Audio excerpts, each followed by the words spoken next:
Mayor Gallego, on behalf of the Latino Leaders Network, it is my honor to present you with the Antonio Villaraigosa Leadership Award for your outstanding leadership as a mayor, your outstanding commitment to diversity, equity, and inclusion. Thank you.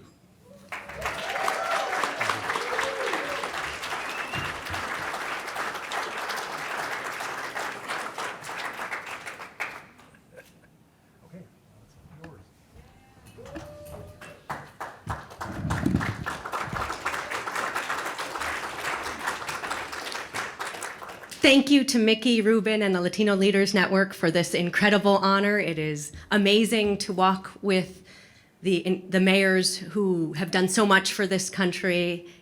I want to particularly thank Mayor Giles for those incredible remarks. He has been an amazing partner to me, as is Mayor Corey Woods. We are in the same region, and one of the joys of being mayor has been working with my fellow mayors.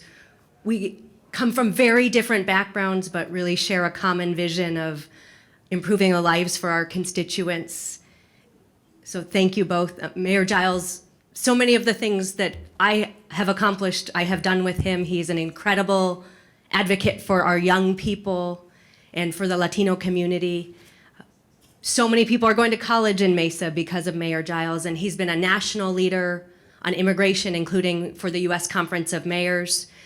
He has been incredibly brave in what he has said on policies ranging from immigration to election security, sometimes at risk to himself. And so would we have more mayors like Mayor Giles, it would be a much better country, but I'm really honored by your words and your partnership.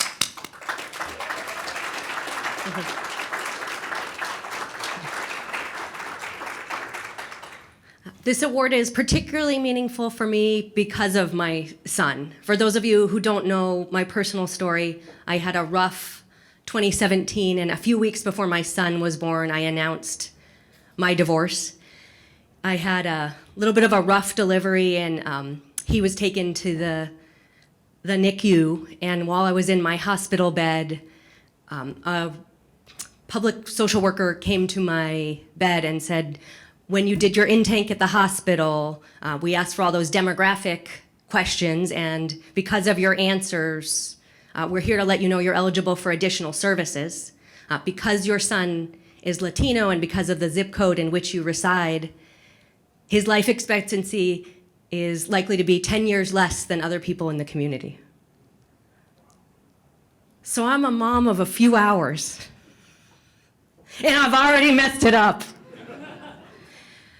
At the time, I was heartbroken because you want to do everything you can for your kids and deliver the best possible outcome, and the idea that life expectancy might be lower because of choices that I have made was heartbreaking at the time. I have a little bit more perspective now, but at the time when your baby's just been taken to sit in a box and you're all alone in a hospital room with a social worker, it's a lot to take in. At the time, it was more a feeling of sadness, but over the years since, it's become motivation to change that. No one should have a lower life expectancy because of ethnicity or zip code.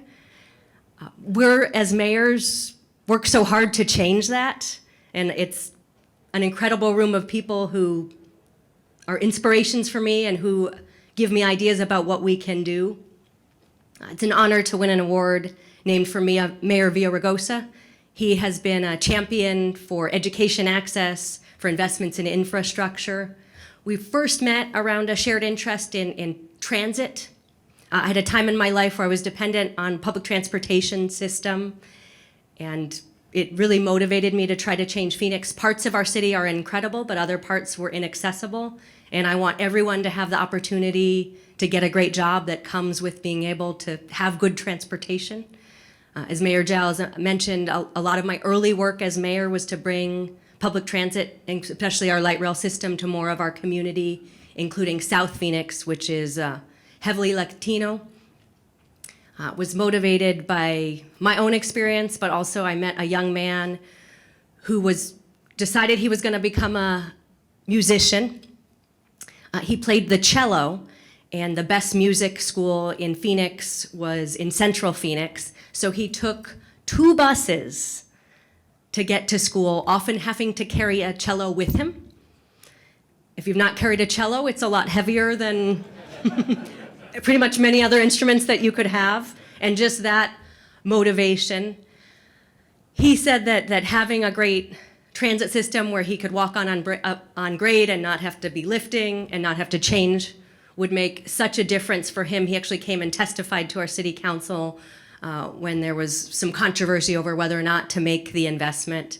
The investment had originally been left off our regional map, and I was able to work with colleagues to get it added so that we could move it forward. And it's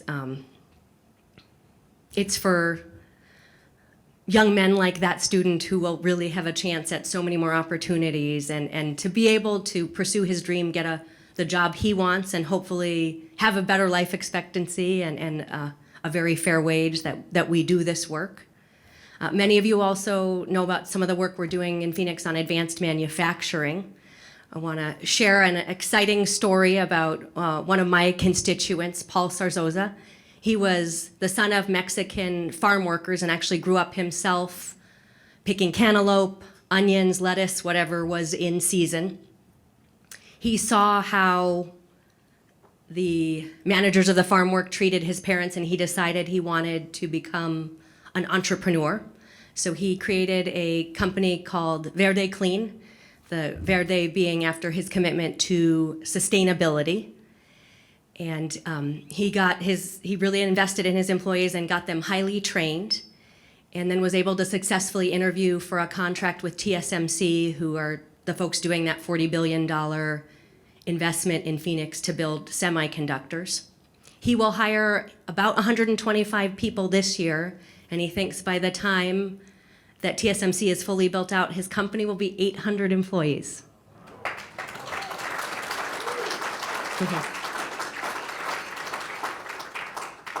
So that's the kind of investment where you feel confident that he is going to give back, and the employees who work with him are going to have high wages and make sure that their kids don't have a 10-decade deficit in life expectancy. So I hope to leave behind a Phoenix that is fairer for everyone and more just, and so that no mom sitting in a hospital bed ever has to hear again that the life expectancy is lower. I'm so honored to have partners like the Latino Leaders Network along the way, and thank you to Mickey for your lifelong commitment to leveling the playing field and making sure we all have a fair chance. Thank you again to all of the partners along this way, especially my fellow mayors who are here tonight. You could be anywhere, and it's a real compliment that you have joined us. May we all do our part to leave this country better for all of our residents, including our Latino community.